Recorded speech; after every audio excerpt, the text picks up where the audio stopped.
Okay guys, so welcome dito sa ating new course sa Home-Based Connect, ang How to Become a Shopify Freelancer.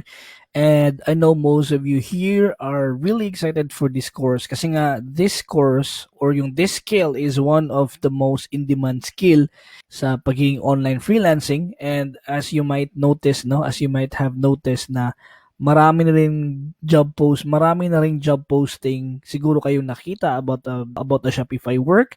And this course is basically about that. I'm gonna teach you how to make a Shopify website. At the same time, I'm gonna teach you kung ano ba yung mga ginagawa ng isang Shopify freelancer. So, this is what we are going to talk about, okay?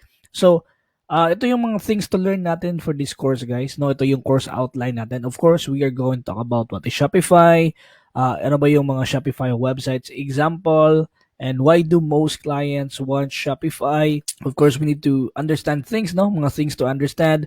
How to create a Shopify website. Ito na yung proper na how we're going to create a Shopify website.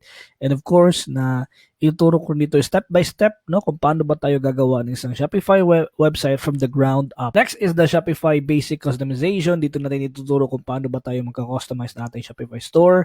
And so this course also I'm going to teach you how you're going to add some products, yung sa mga price on Shopify, paano ba tayo maglagay din ng mga discounts or whatever. So, ituro din natin yan.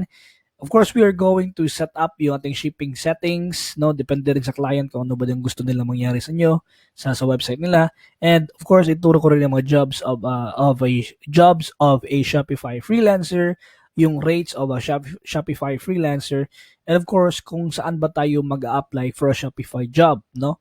And of course, lastly, I'm going to talk about on how yung mga basic, yung mga Shopify freelancing tips. As you can see, guys, I've been a Shopify freelancer for maybe 4 or 5 years already, and this is the first this is the first e-commerce na nabigyan ako ng work, and the first time na nakapag-work ako na isang client ito is I was really amazed, and I was really parang excited to work because yun nga e-commerce, and marami akong natutunan about how to manage the business if you're managing, kasi nalalaman ko na rin yung mga strategies nila while becoming their VA, no, sa Shopify. So thank you guys for watching this video, and sa mga next video natin, I'm gonna be talking about dun sa different topics dito sa ating outline. So yeah, thank you for watching this video, and see you sa next course natin. God bless.